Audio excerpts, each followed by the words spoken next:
रहे झाड़ झुर के ओ सखियाई हमें देख देख के मरला के सटाई।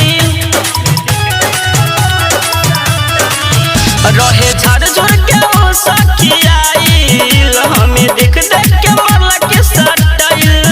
पड़ल रहे ओहो पीछा हमरा देखिए के पीदा पड़ल रहे ओहो पीछा हमरा देखिए के पीदा ले ले रहे ओहो हुंडा सखी। मेला देखे गली हरी बेला सखी अचके में दिल लागल मेरा सखी।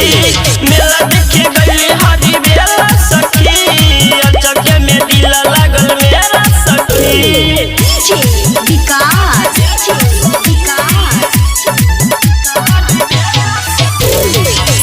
रिकॉर्डिंग स्टूडियो भूतही चौक सीतामढ़ी। देखे गइल रहनी बाउलो तारा रे नजर से नजर मिलन हो गइल प्यार रे। का कही सखी कर खेला बीच मेला में कइल झमेला।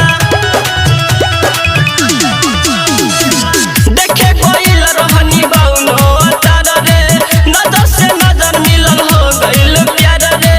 का कही सखी कर खेला बीच मेला में कइल झमेला। का हम बतिया बताइयो के कैसे समझाई का हम बतिया बताइयो के कैसे समझाई रहे झुंडा सखी। मेला देखे गइल हरी बेला सखी अचके में दिल लागल मेरा सखी। मेला देखे गइल हरी बेला सखी अचके में दिल लागल मेरा सखी। विकास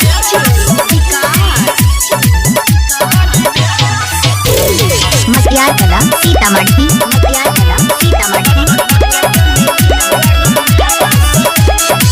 पूछनी हा नाम रहे सूरज बेदरदी देखेला सखी हो मन तरसल जी। राइटर जय सब देखला अखेला मेला में उहा कल तेला बेला। पूछनी हा नाम रहे सूरज बेदरदी देखेला सखी हो मन तरसल जी। राइटर जय सब देखला अखेला मेला में उहा कल तेला बेला।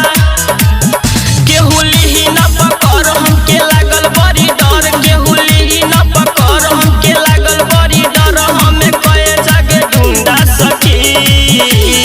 मेला देखे गइल हरी बेला सखी अचके में दिल लागल मेरा सखी। मेला देखे गइल हरी बेला सखी अचके में दिल लागल मेरा सखी। सहर्ष रिकॉर्डिंग स्टूडियो भूतही चौक सीतामढ़ी।